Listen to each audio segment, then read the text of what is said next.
오늘도 우리 주님 예수 그리스도의 이름으로 여러분 한 분 한 분을 축복합니다. 아멘. 히브리서 11장은 믿음 장 이렇게 말하죠.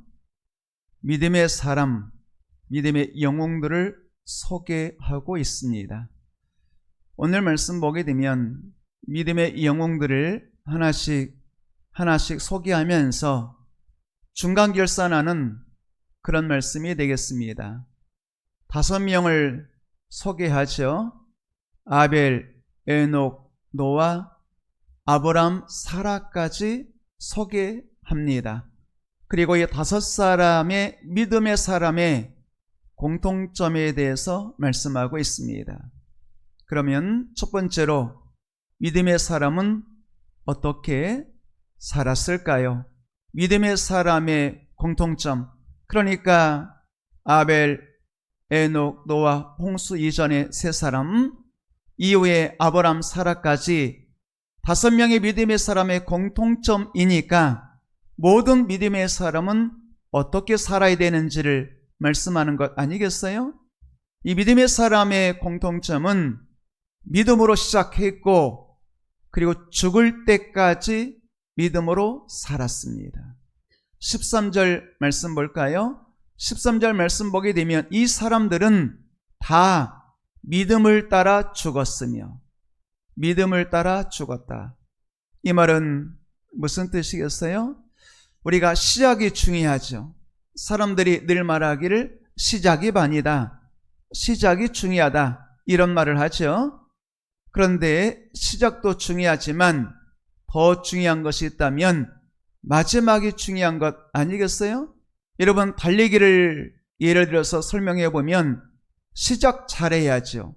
1등으로 출발하는 것도 중요할 겁니다.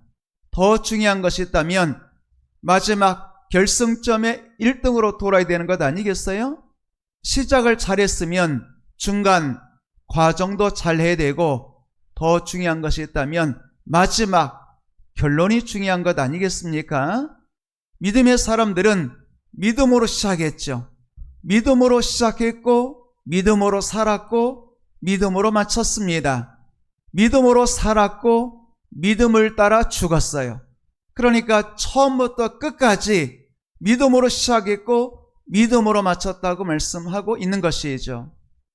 갈라디아서 3장에 보게 되면 이런 말씀이 있습니다. 성령으로 시작하였다가 육체로 마치겠느냐. 그러니까 시작은 성령으로 시작했어요. 시작은 믿음으로 시작했습니다. 그런데 이런저런 시험을 당하고 어려운 일을 만날 때에 성령으로 시작했던, 성령 충만했던 그 누군가가 변질될 수 있죠. 육체로 마칠 수 있죠. 그러면 그 사람의 시작은 과연 잘한 시작일까요? 여러분, 성령으로 시작했으면 성령으로 살아야 되고 성령으로 마쳐야 되죠. 여러분, 우리의 신앙생활은 시작도 중요해요. 믿음으로 시작해야죠. 이미 여러분들은 시작하셨죠. 그리고 이제 오늘도 믿음으로 살아야죠. 그리고 마칠 때도 믿음으로 성령으로 마쳐야 되겠습니다. 요한계시록 2장에 보게 되면 에베소 교회가 나오죠. 그 에베소 교회를 주님이 책망하십니다. 그 책망의 내용이 뭐겠어요? 너는 처음 사랑을 버렸다. 그리고 다시 처음 행위를 가져라, 회복해라, 이렇게 말씀하는 것 아니겠어요? 처음 사랑을 버렸다는 말씀이 뭐겠어요?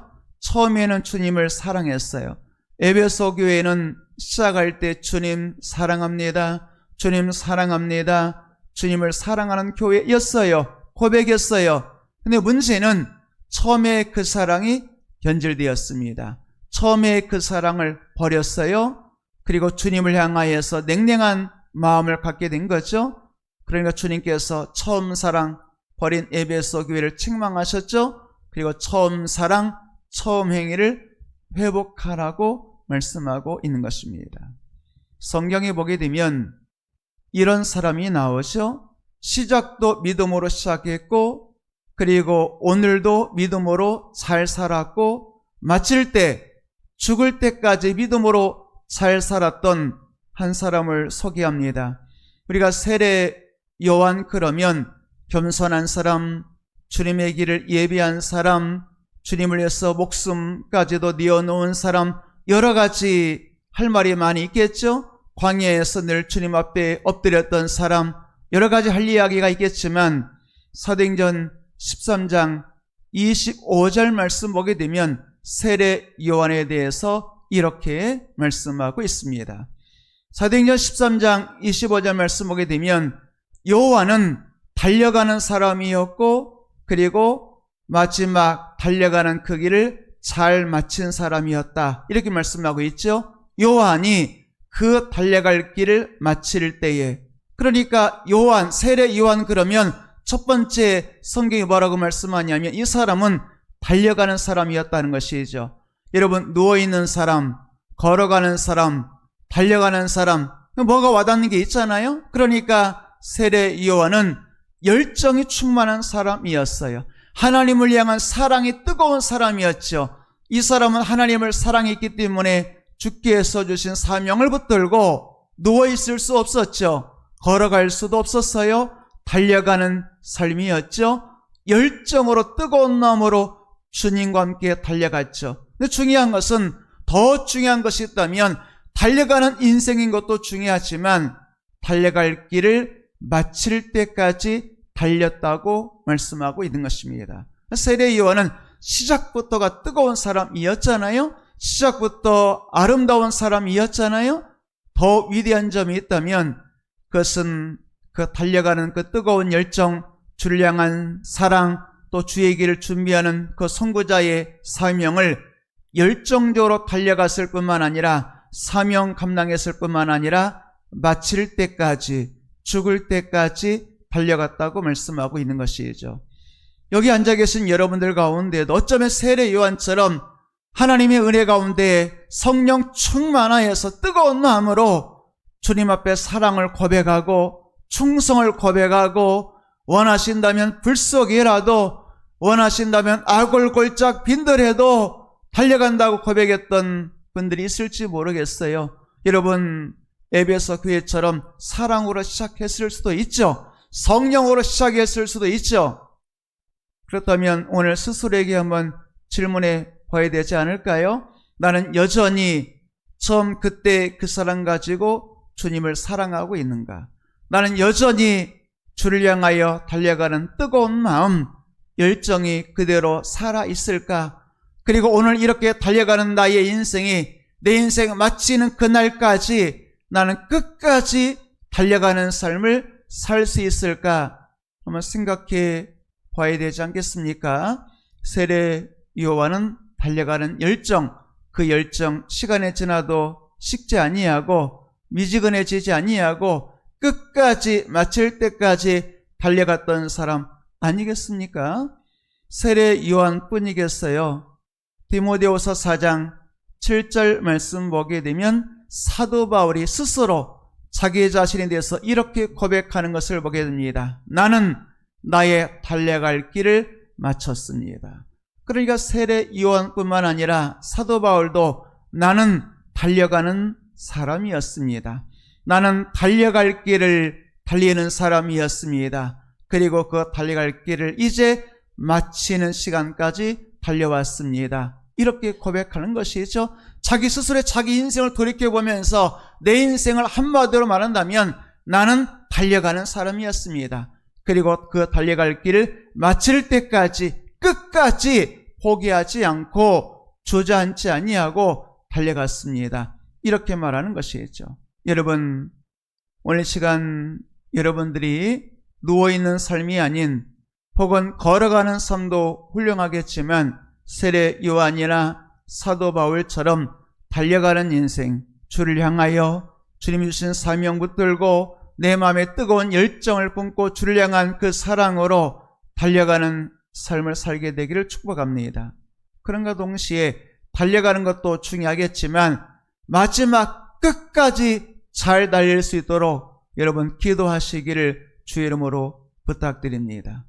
처음 시작 1등으로 달렸다고 그 마지막도 1등일 수 있을까요? 꼭 그렇지 않다는 것 여러분 아시잖아요. 처음 1등으로 달렸다 할지라도 중간에 포기하면 그 사람의 처음 1등은 의미 없는 것 아니겠어요? 중요한 것은 마지막 결승점에 1등으로 오는 것이 중요한 것 아니겠어요? 아니면 결승점까지 달리는 것이 중요한 것 아니겠습니까? 세례 요한도 사도 바울도 나는 달려갈 길을 달리는 사람이었습니다. 나는 달려갈 길을 마치는 사람이었습니다. 이렇게 말하고 있는 것입니다. 여러분, 찬송가에 보게 되면 내 구주 예수를 더욱 사랑, 그런 찬송이 있잖아요. 그 찬송의 3절 가사를 보면 그런 가사가 있습니다. 숨질 때 하는 말, 이 세상 떠날 때 나의 마지막 날, 이 세상 떠날 때 찬양하고 숨질 때 하는 말, 이것입니다. 내 구주 예수님 더욱 사랑합니다. 그런 가사 아니겠어요? 여러분, 우리가 마지막 거친 숨을 몰아쉬면서 죽음을 맞이할 때 그 마지막 숨을 쉬면서 여러분의 입술에 찬송이 있을 수만 있다면, 혹은 마지막 인생을 마무리하면서 마지막 인생의 한마디가 주님 사랑합니다, 이전보다 더욱 사랑합니다, 이 땅에서도 주님 사랑했지만 하나님의 나라에 들어가면 주님 더욱 사랑하겠습니다, 이런 사랑의 고백이 있을 수 있을까요? 여러분, 오늘 시간 여러분들이 마지막 이 세상 찬양으로 마지막에 주님 사랑합니다 고백으로 마칠 수 있게 되기를 축복합니다. 그러려면 갑자기 그런 고백이 되겠어요? 이 땅에서 대충 살다가, 육신의 삶을 살다가 죽음을 앞두고 주님 사랑합니다, 찬양합니다, 여러분, 그럴 수 있겠어요? 어떤 사람은 이렇게 이야기하는 사람도 있어요. 이 땅에서 적당하게 재밌게 살다가 마지막 죽을 때만 잘 믿으면 돼, 죽을 때 잘 믿어서 천국 가면 되지, 그렇게 말하는 사람도 있어요. 여러분, 그게 가능하겠습니까? 오늘 찬양이 없는데, 오늘 주님 사랑합니다의 고백이 없는데 죽을 때 찬양, 죽을 때 주님 사랑합니다 고백이 있을 수 있겠어요? 그럴 수 없는 것입니다. 그러니 여러분, 이 시간 여러분들이 다시 한번 믿음의 사람은 어떻게 살았을까요? 13절 말씀 다시 한번 보도록 할까요? 믿음의 사람은 죽을 때까지 믿음으로 살았다고 말씀하고 있는 것입니다. 죽을 때까지. 어떻게 그럴 수 있었을까요? 오늘 13절 말씀 보게 되면 하나님의 약속을 멀리서 보고 환영했다, 이렇게 말씀하고 있습니다. 첫 번째 보고, 두 번째 환영. 보고라는 게 뭐겠어요? 어떻게 믿음을 따라 죽을 때까지 달릴 수 있을까? 어떻게 아무리 달려도 지치지 않고 포기하지 않고 바람이 부딪혀와도 넘어지지 않을 수 있을까? 그것은 하나님의 약속을, 하나님의 나라를 보았기 때문입니다. 보고라는 단어에 대해서 붉은색 표시를 하진 않았습니다만 보았다는 거예요. 여러분, 본 사람은 달라지는 겁니다. 본 사람은 인생이 달라지는 거예요. 밭에 간 주인 보화를 발견한 사람 이야기 아시잖아요? 보면 달라져요. 그 마음에 먼저 기쁨이 충만해지죠. 그리고 달려가게 되죠. 자신의 전 재산을 다 팔았죠. 그 밭을 사게 되는 겁니다. 여러분, 보았는데도 삶이 안 달라져요? 본 사람이 아니죠. 믿음의 사람들은 믿음을 따라 죽을 수밖에 없었던 그 믿음의 근거가 뭐냐? 하나님의 약속을 보았다는 것입니다. 그리고 환영했어요. 마음으로 받아들였죠. 그리고 사모했습니다. 그리고 노래했습니다. 나는 이제 이 길을 가리라 다짐한 거죠. 그리고 믿음을 따라 달려가다가 믿음을 따라 죽었다고 말씀하고 있는 것이죠. 여러분, 오늘 시간 여러분의 영의 눈, 영의 안이 영안이 열리기를 축복합니다. 하나님의 나라, 하나님의 약속을 볼 수 있는 눈이 열려져야 돼요. 그러면 본 사람은 달라지는 것이죠. 그 나라에 들어가기를 원하는 거죠. 그 나라의 면류관을 본 사람은 그 면류관 쓰기를 사모하는 거죠. 그리고 달려가는 인생, 그리고 끝날 때까지 포기하지 않고 마치는 삶을 살게 되는 것입니다. 첫 번째, 믿음의 사람은 어떤 사람이었어요? 믿음으로 살다가 믿음으로 죽었다는 것입니다. 두 번째가 되겠습니다. 믿음의 사람은 어떻게 살았을까요? 자, 여러분, 믿음의 사람 믿음으로 살았죠. 그런가 동시에 그 살아가는 모든 날 동안, 그러니까 달려가면서 무엇을 했겠어요? 죽을 때까지 무엇을 얘기했어요? 하나는 믿음으로 살았다는 것이고 또 하나는 내가 믿음으로 사는 것을 세상에 선포하는 거예요. 증언하는 삶을 살았다고 말씀하고 있는 것이죠. 믿음의 사람의 공통점, 하나는 믿음으로 살고 또 하나는 믿음으로 오늘 증언하는 삶을 사는 것이죠. 13절 말씀 볼까요? 13절 말씀 보게 되면 이 땅에 사는 동안에는 내가 누구냐? 나는 외국인, 나는 나그네. 이 말은 뭐겠어요? 이 땅이 나의 소망이 아니라는 거예요. 하나님이 보여주신 내가 본 하나님의 나라가 나의 고향 본향이라고 증언하는 것이죠. 여러분, 그러니까 믿음의 사람들은 아벨, 에녹, 노아, 아브라함, 사라, 이 사람들은 내가 누구인지를 정확하게 알았습니다. 나는 누구일까요? 나는 나그네입니다. 나그네라는 말 여러분 아시죠? 나그네라는 말은 지금 내가 집에 도착하지 않았다는 것이죠. 여러분, 그 말은 무슨 뜻이겠어요? 여러분들이 이 땅에 살아갈 오늘 하루하루의 삶은 나그네의 삶이라는 것입니다. 이 땅에 여러분의 집이 있는 게 아니에요. 여러분의 영원한 집은 하나님의 나라, 저 하늘 저 천국에 있다는 것 믿으시기를 축복합니다. 나그네임을 깨달으면 지나치게 많은 짐을 싸지 않죠. 여러분, 여행을 좀 다녀본 사람들은 짐가방이 그렇게 크지 않다 그런 말이 있더라고요. 처음에는 잘 모르니까 이것저것 다 가져가기 때문에 짐가방이 클 수 있겠지만 그러나 여행을 좀 다녀보다 보면 필요 없는 것들이 눈에 보이기 시작하죠. 하나씩 정리하고 빼기 시작하죠. 그러면 짐가방이 가벼울 수 있는 것이죠. 여러분, 이 땅이 전부라고 생각하면 모든 것을 내 가방에, 내 인생에 집어넣겠죠. 그러나 정말 중요한 내 인생에 나그네 길을 걷는다라고 생각하면 이 땅에 필요 없는 것들은 내려놓는 그런 삶을 살게 되는 것이죠. 여러분, 여러분의 인생은 나그네의 삶인 것을 믿으시길 바랍니다. 믿음의 사람들은 우리의 시민권은 저 하늘에 있습니다. 이런 표현이 나와요. 그러니까 나는 이 땅의 백성이 아니라 비록 두 발은 이 땅에 딛고 있지만 내가 정말 살아야 될 나의 시민권, 나의 주민등록증, 나의 여권 어디에 있느냐? 저 하늘에 있다는 것입니다. 그러니 이 땅에서는 나그네처럼 사는 거죠. 그리고 나그네로 사는 것을 세상에다가 선포하며 증언하는 것입니다. 내가 예수 믿는 사람입니다. 나는 하나님의 나라 백성입니다. 증언하면 사실은 손해보는 건 많죠. 여러분, 우리가 예수 믿는다는 것 세상에 이야기할 때 손해보는 건 많아요. 그러나 그럼에도 불구하고 나는 예수 믿는 사람입니다. 나는 하나님의 사람입니다. 증언해야 되는 것은 내가 바로 하나님의 사람이기 때문인 것이죠. 창세기 12장에 보게 되면 우리가 지난주에도 말씀을 잠깐 드렸습니다만 아브라함이 하나님께서 보여준 땅 가나안 땅에 들어가게 되죠. 제일 먼저 무엇을 했을까요? 제단 쌓고 하나님 앞에 제사 예배 드렸어요. 자, 그런 말씀을 지난주에 말씀했습니다. 한번 생각해 볼까요? 4,000년 전의 이야기예요. 지금도 마찬가지입니다만 우리가 이제 선교도 가보고 했습니다만 이번에 다녀온 태국에서도 그런 이야기를 선교사님이 하시더라고요.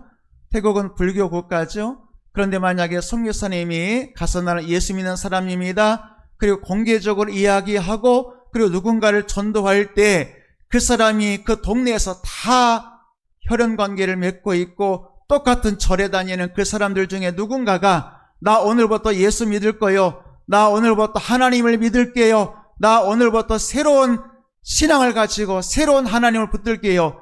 이렇게 이야기한다는 것은 쉬운 일이 아니에요. 실제로 지금도 그 이야기 때문에 선교사님의 이야기를 들어보면 매를 맞는 사람도 있고 혹은 동네에서 쫓겨나는 경우도 있고 여러분 아시죠?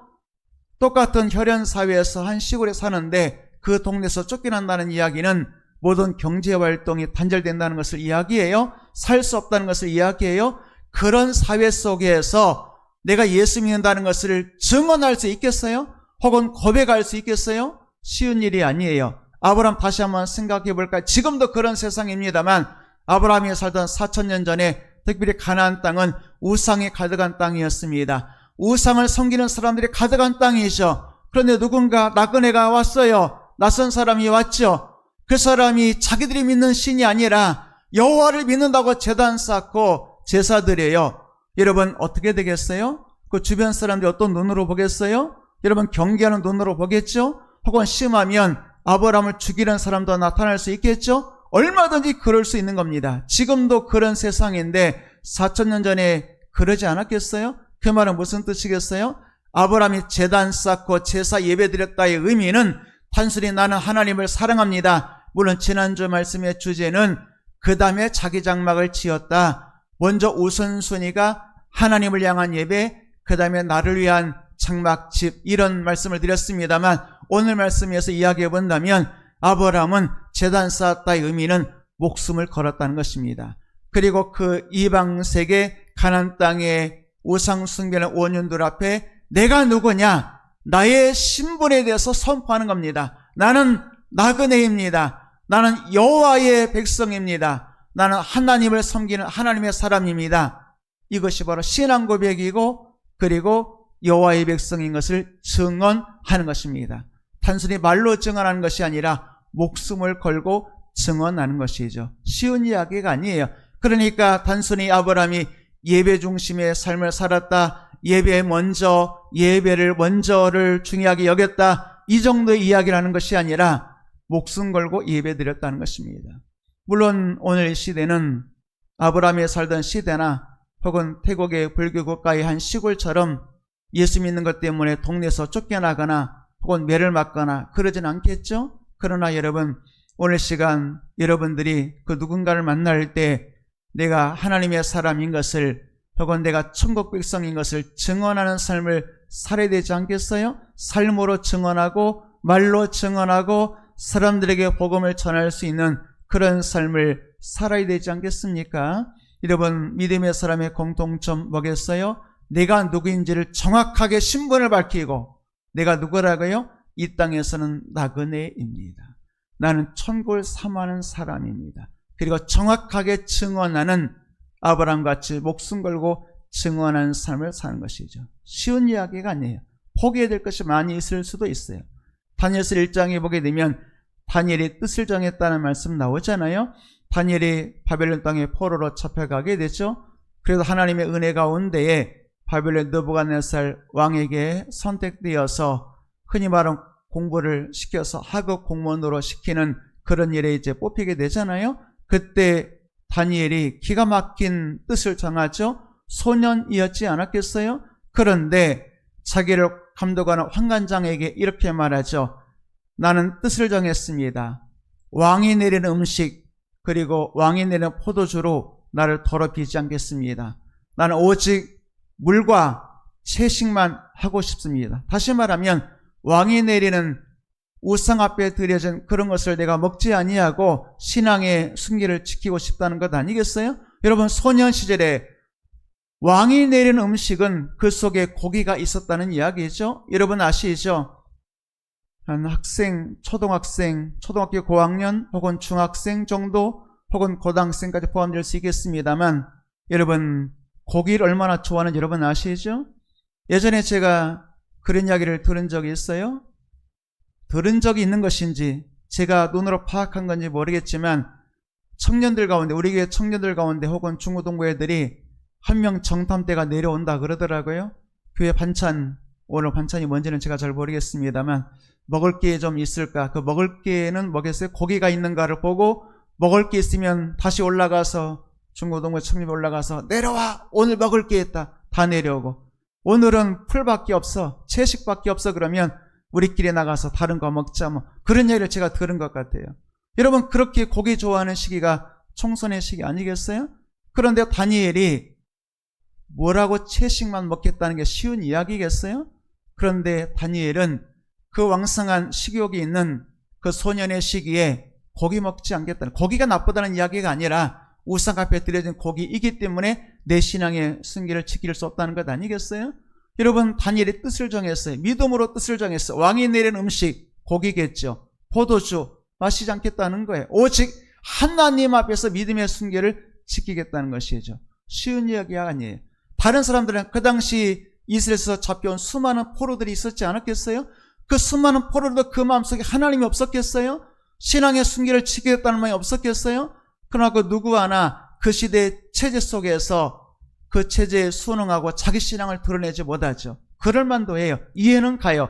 자기 신앙 드러내면 잘못하면 죽을 수도 있고, 아니면 쫓겨나면 이제 막노동이나 하다가 결국 혹독한 노동 속에서 죽을 수도 있는 것 아니겠어요? 그런데 공부시켜주죠. 맛있는 고기 주죠. 음식 주죠. 공부 잘하면 요즘 말하면 공무원으로 뽑힐 수도 있는 거죠. 여러분, 그런 가운데 있는데 자기 신앙을 정확하게 드러내고 내가 누구입니다, 자기 신분을 증언한다는 것 쉬운 이야기겠어요? 그런데 다니엘은 뜻을 정해서 나는 누구입니다, 나는 여호와의 백성입니다, 나는 이제 하나님 앞에 이렇게 살겠습니다. 놀라운 이야기 아니겠어요? 그럴 때 다니엘에게 성경에 이렇게 표현되어 있어요. 환관장에게 은혜를 입게 하였더라. 하나님께서 그런 뜻을 정한 다니엘을 돌봐주는 거죠. 잘못하면 죽을 수도 있어요. 아니, 세상에 포로로 잡혀온 노예 백성이 말도 안 되는 이야기잖아요. 그런데 하나님이 역사하시니까 그 뜻을 붙들어 주니까 환관장의 다니엘의 이야기를 귀담아 듣는 거예요. 그렇게 해보자. 열흘 동안 시험해봤죠. 성경이 이렇게 표현되어 있더라고요. 열흘 동안 시험해봤더니 얼굴이 더 윤택하고 살이 윤택하고 빛이 났다고 말씀하고 있어요. 여러분, 고기 먹고 포도주 마신 사람하고 물하고 채식한 사람하고 누구의 얼굴에 더 윤기가 있겠어요? 기름기가 있겠어요? 말도 안 되는 이야기잖아요. 그런데 성경은 정확하게 그렇게 물과 채식만 했던 다니엘의 얼굴이 살이 윤기가 나고 그리고 보기가 좋았다라고 말씀하고 있는 것이죠. 심지어 모든 사람보다 좋았다고 말씀하고 있습니다. 다니엘서 1장에 제가 한번 찾아서 읽어보니까 한 절에 그런 말씀이 3번 나오더라고요. 살이 더욱 윤택하고 얼굴이 더욱 좋고 모든 사람보다 더 좋아 보였다. 더욱이라는 말이 2번 나오고 더라는 말이 1번 나오고, 비교해서 세상에 말도 안 되는 이야기인데 고기 먹은 사람보다 채식한 사람이 얼굴이, 건강은 좋을지 모르겠지만 얼굴이 더 보기 좋았다, 있을 수 없는 이야기죠. 그런데 하나님이 역사하시니까 기적이 나타나는 게 더 좋아, 더욱 좋아, 더욱 좋아. 다른 사람들과 고기 먹은 사람보다 더 좋아. 어떻게 그럴 수 있겠어요? 하나님이 간섭하시고 도와주셨다는 거죠. 자, 믿음의 사람 두 번째 공통점 무엇이었어요? 내가 누구인지를 정확하게 증언하는 삶을 살았다는 것입니다. 세 번째가 되겠습니다. 믿음의 사람은 어떻게 살았을까요? 믿음의 사람은 진짜 내 고향이 어디인지, 이 세상 그 어떤 것보다 더 나은, 더 좋은 본향이 무엇인지를 알고 사모했다는 것입니다. 더라는 말을 표현했잖아요. 비교를 말하죠. 더 나은 본향 뭐겠어요? 이 땅에서는 조금 전에 뭐라고 표현했죠? 나그네라고 표현했잖아요. 그러니까 이 땅은 내 집 아니에요. 내 집은 어디예요? 더 나은 본향, 하나님의 나라가 있다는 것이죠. 16절 말씀 볼까요? 16절 말씀 보게 되면 그들은 더 나은 번향을 사모했습니다. 더 나은 번향은 하늘에 있는 것입니다. 이렇게 말씀하고 있습니다. 그러니까 이 사람들의 공통점이 뭐겠어요? 아벨, 에녹, 노아, 아브람, 사라, 이 사람들의 공통점은 더 나은 번향을 사모했어요. 이 땅이 아니라 하늘에 있는 것, 하나님의 나라를 사모했다는 것이죠. 여러분, 오늘 이 시간 여러분의 마음속에 하나님의 나라가 있나요? 여러분의 영혼의 눈은 무엇을 사모하고 있나요? 이 땅의 것만 전부, 이 땅에 먹고 마시는 것, 이 땅에 내 것을 위한 이 땅의 삶을 여러분들이 사모하고 있는지, 아니면 믿음의 사람들처럼 더 나은 번향, 하늘에 있는 것, 하나님의 나라를 사모하고 있는지 여러분의 신앙을 점검해 볼 수 있게 되기를 바랍니다. 여러분, 썩고 더럽고 쇠해지는 이 땅의 것, 육의 것이 아니라 썩지 않고 더럽지 않고 쇠하지 아니하는 영광의 하나님의 나라, 부활의 나라를 사모하는 여러분 되기를 주의 이름으로 축복합니다. 오늘 우리가 나는 지금 무엇을 사모하고 있는가? 비교하면서 이 땅의 것과 하나님의 나라 가운데 나는 무엇이 더 중요하다고 생각하고 있는가? 더 나은 번향 그랬잖아요. 무엇이 더 나은지를 알아야 선택할 수 있는 것 아니겠어요? 사실 5명의 믿음의 사람을 이야기했습니다만 그 뒤에 보게 되면 모세 이야기도 하잖아요. 모세가 하나님의 백성과 함께 고난받기를 세상의 잠시하게 낙을 누리는 것보다 더 좋아하고 그리스도를 받는 수모를 애굽의 모든 보화보다 더 좋아하고, 그러니까 무엇에도 더라는 표현이 나오잖아요. 하나님의 백성과 함께, 노예 백성과 함께 고난받는 것, 그것과 죄악의 낙, 바울의 공주의 아들로서 죄악의 낙을 누리는 것, 뭘 선택하겠어요? 보통 사람들은 공주의 아들, 왕자의 길을 선택하겠죠? 모세는 노예 백성과 함께 고난당하는 것을 선택했어요. 왜 그렇겠어요? 그것이 더 좋게 생각했기 때문이죠. 또 애굽의 모든 보화, 공주의 아들이었으니까 왕자 아니겠어요? 얼마나 많은 보화를 가질 수 있겠어요? 그거보다 예수님 때문에 내가 수모를 당하리라 결심했어요. 왜요? 그리스도를 위해 받는 수모가 애굽의 모든 보화보다 더 큰 재물로 여기기 때문이라고 말씀하고 있잖아요. 비교가 정확하게 되었다고 말씀하고 있는 것입니다. 여러분, 볼 수 있는 눈이 열려지게 되기를 축복합니다. 그런 말이 있어요. 바닷가에 살았던 사람들은 나중에 장성해서 이제 도시에 살 때 생선을 먹는 게 쉽지 않다는 거예요. 어떤 분이 그런 말을, 어렸을 때 바닷가에 살아서 싱싱한 것을 계속 먹다 보니까 육지에 나와서 싱싱하지 않은 생선을 누가 끓여주거나 주면 이게 먹기가 쉽지 않다는 겁니다. 뭐가 싱싱한지를, 뭐가 좋은 생선인지를 아는 사람은 덜 싱싱한 것 혹은 그렇지 못한 것을 정확하게 알죠. 그리고 더 싱싱한 생선을 찾게 되죠. 뭔가 알면 그 사람의 삶이 달라지게 되는 겁니다. 그런 것처럼 여러분, 하나님의 나라가 얼마나 좋은지를 보게 되면, 더 낫다는 것을 알게 되면, 더 나은 본향을 알게 되면 더 나은 본향을 사모하게 되는 것이죠. 하나님의 나라를 볼 수 있는 눈이 열려지게 되기를 축복합니다. 생선 싱싱한 것은 기가 막히게 보는데, 맛있는 고기는 기가 막히게 아는데, 또 맛있는 음식은 정확하게 아는데 하나님의 나라를 볼 수 없다면 안 되잖아요. 여러분, 다른 것에는 음식 맛은 이게 저거 같고 저것이 이것 같고 다 맛있게 보이는 것 괜찮을 수 있겠지만, 이 땅과 하나님의 나라를 정확하게 분별하고 더 나은 본향을 사모할 줄 아는 여러분 되기를 주의 이름으로 축복합니다. 이 사모란 단어가 나오잖아요. 여러분, 이 시간 한번 마지막으로 한번 생각해 볼까요? 믿음의 사람들은 더 나은 본향, 하늘에 있는 것, 하나님의 나라를 사모했습니다. 디모데후서 4장 8절 말씀 보게 되면 사도 바울이 나는 이것을 사모합니다. 주의 나타나심을 사모하는, 그리고 나와 같이 주의 나타나심을 사모하는 모든 자에게 의의 면류관이 예비되었습니다. 사모란 단어 나오죠? 그러니까 믿음의 사람들은 더 나은 본향을 사모했고, 사도 바울 같은 믿음을 가진 사람들은 주께서 이 땅에 다시 오실 그날, 재림의 그날, 억울한 일도 많고 답답한 일도 많고 괴로운 일도 많으나 주께서 이 땅에 재림의 주님으로 나타나신다면, 주께서 심판의 주님으로 오신다면 나의 모든 억울함은 풀어질 것이고 나의 눈물은 닦일 것이고 하나님의 위로와 의의 면류관 내가 쓰게 될 것인데, 주여 오 주여 어서 오시옵소서, 주의 나타나심을 사모했다고 말씀하고 있죠. 베드로서 3장 12, 13절 말씀 보게 되면 한 번 더 사모란 단어가 나왔죠. 하나님의 날이 임하기를 바라보고 간절히 사모하라. 하나님의 날, 심판의 날, 주 예수님의 재림의 날이 임하기를 바라보면서 간절히 사모해라. 여러분, 이 말씀 들을 때 어떻게 여러분 보이시나요? 들리시나요? 하나님의 날이 임하기를, 주 예수님 오시기를 간절히 사모하면서 바라보고 있으신가요? 오 주 예수님, 먼 하늘 구름 한 조각만 떠도 주님 오십니까? 그랬던 그 믿음의 그 누군가 한 선배 있었잖아요. 손영원 목사님 같이, 혹은 사도 바울 같이, 혹은 베드로 사도와 같이 믿음의 사람들은 하나님의 날이 임하기를 바라보고 간절히 사모해라. 13절까지 말씀 보도록 할까요? 13절 말씀 보게 되면 새하늘과 새 땅을 바라보도다, 이렇게 말씀하고 있죠. 새하늘과 새 땅, 하나님의 날을 말씀하고 있는 것입니다. 여러분, 믿음의 5사람 말씀드렸죠. 아벨, 에녹, 노아, 아브라함, 사라, 이 사람들은 더 나은 하나님의 날을 사모했죠. 그 말은 무슨 뜻이겠어요? 더 나은이라는 말은 무엇이 더 먼저인지, 무엇이 우선순위에 있는지, 먼저 구할 것이 무엇인지를 정확하게 알았다는 것이죠.